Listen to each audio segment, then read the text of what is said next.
The grand ballroom at Charleston's country club shimmered with Old South refinement. Crystal chandeliers bathed the space in amber light as 200 guests gathered to celebrate my brother Michael's wedding to Victoria Hamilton, heir to a textile dynasty responsible for many of the stately homes lining the city's historic streets. White magnolias and draped Spanish moss framed what my father proudly labeled the most significant social gathering our family had ever staged. I occupied seat 12, deliberately placed behind an oversized display of ivory roses that offered convenient anonymity. I wasn't quite exiled, but I was far enough from the central family tables where Michael's Harvard Business School peers mingled effortlessly with Victoria's Junior League circle, congratulating one another on another perfectly executed alliance of Southern pedigree.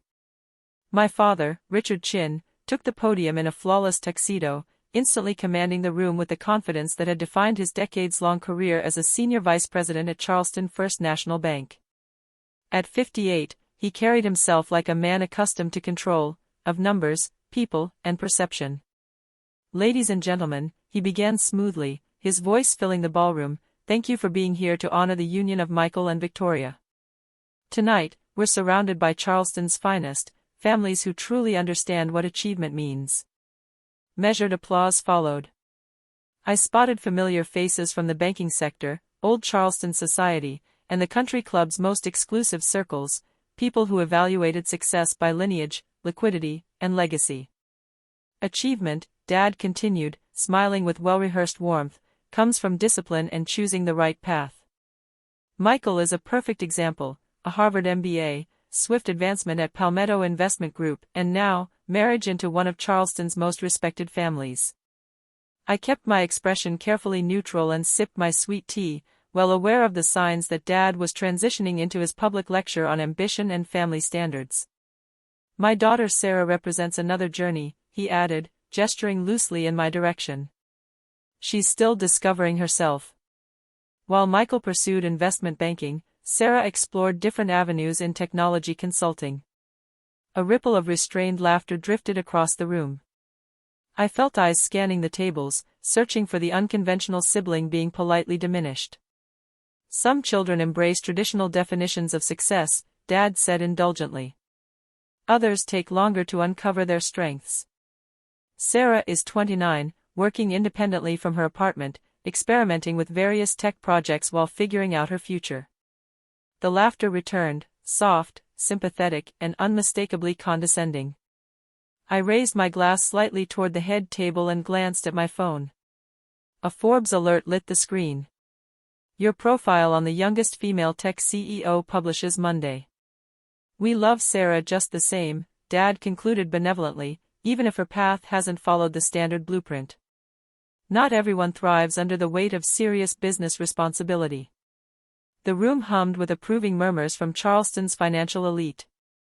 Michael clearly enjoyed the contrast being drawn. He pulled Victoria closer, her smile glowing with admiration for the carefully curated life choices that had earned him such public praise.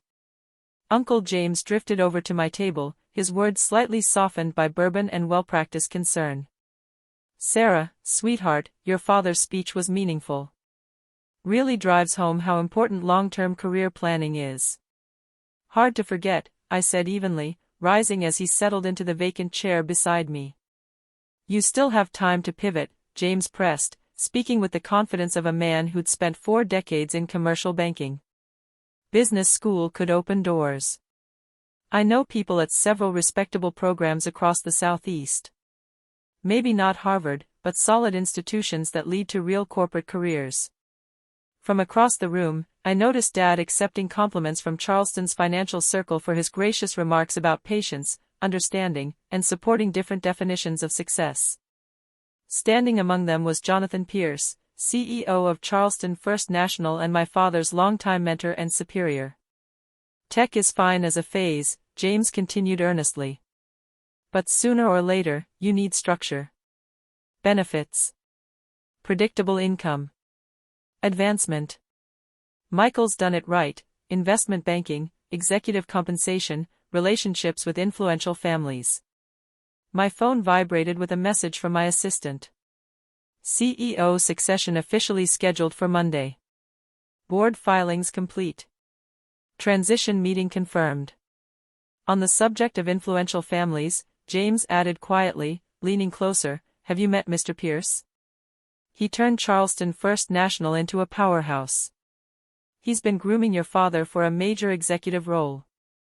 I watched Pierce laughing comfortably among the guests, already celebrating both Michael's marriage and the career leverage the Hamilton alliance offered my father.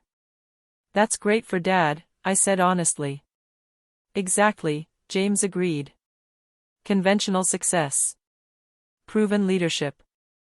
Respect in the community. Your father knows what real accomplishment looks like.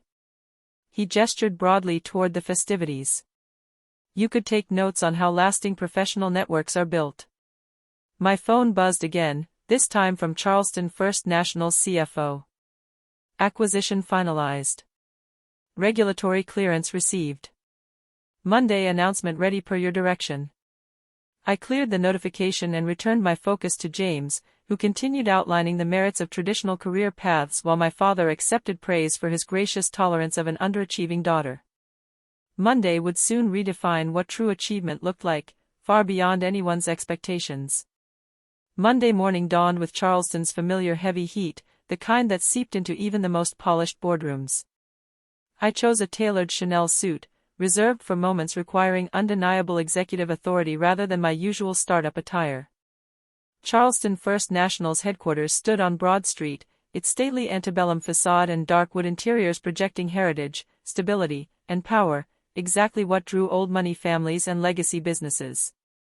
I'd visited before, always quietly, my role carefully concealed from my father's professional world.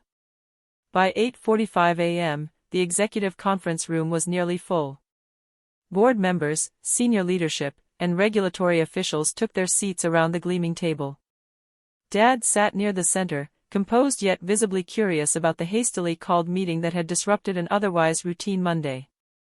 Jonathan Pierce took his place at the front of the conference table, his calm authority instantly quieting Charleston's top banking executives. Thank you all for coming on such short notice, he said, the voice of a man who had transformed a modest institution into a billion-dollar operation. This meeting concerns an ownership change finalized late yesterday. A subtle tension crossed my father's face. As senior vice president, he was normally looped into developments like this well in advance. The board has approved the sale of Charleston First National to Magnolia Financial Holdings, Pierce continued.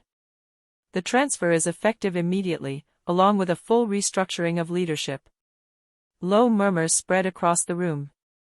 Dad straightened, already preparing to navigate what he assumed would be a delicate transition. I'd now like to introduce our new chair and chief executive, Pierce said, turning toward the doors. Please welcome Sarah Chin. The room went dead silent. I stepped inside, every gaze locking onto me at once. The color drained from Dad's face as realization hit. A few board members looked back and forth between us, clearly sensing a personal story unfolding alongside a corporate one. Thank you, Jonathan, I said calmly, my voice steady, the same measured tone my father had spent decades mistaking for uncertainty. For the past year and a half, Magnolia Financial has been assessing expansion opportunities in regional banking, I continued. Charleston First National offers an exceptional foundation for growth across the Southeast. My father's fingers tightened around his leather folder. Pierce gave a brief, respectful nod, adapting quickly, as seasoned executives do. Our first priority is a comprehensive review of the current organizational framework, I said, opening my briefcase. All roles will be evaluated strictly on performance and strategic relevance. I slid folders across the table to each senior officer. Richard Chin, I said evenly, your role as senior vice president is hereby eliminated, effective immediately. The daughter long dismissed as unfocused had just dismissed her father. Before Michael and Victoria even returned from their honeymoon, Dad's career at Charleston First National was over. His termination took effect instantly, along with the dissolution of the commercial lending division he once led. The country club invitations and social prestige he'd cultivated vanished as quickly as his executive title. Charleston's financial circles buzzed with disbelief over how Richard Chin's wandering daughter had quietly assembled a financial powerhouse from what everyone assumed were hobby-level tech projects. Michael's marriage endured, though the Hamilton family's enthusiasm cooled once it became clear the banking influence they'd anticipated no longer came with the match. Jonathan Pierce flourished under Magnolia Financial's ownership. His experience and client relationships secured him a generous retention package and broader authority over regional strategy. Charleston First National became the anchor of Magnolia Financial's southeast expansion.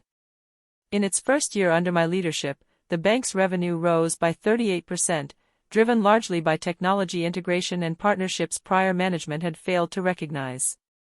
Dad eventually accepted a loan officer role at a small community bank outside Columbia. The pay was a significant step down, but the position allowed him to rebuild quietly, without family politics clouding every move. The Forbes profile went live that Monday morning with the headline, "At 29, she's disrupting regional banking, while her family still thinks she's finding herself." Success doesn't always resemble tradition. The safest paths don't always lead anywhere. And sometimes, those dismissed, computer projects turn into empires.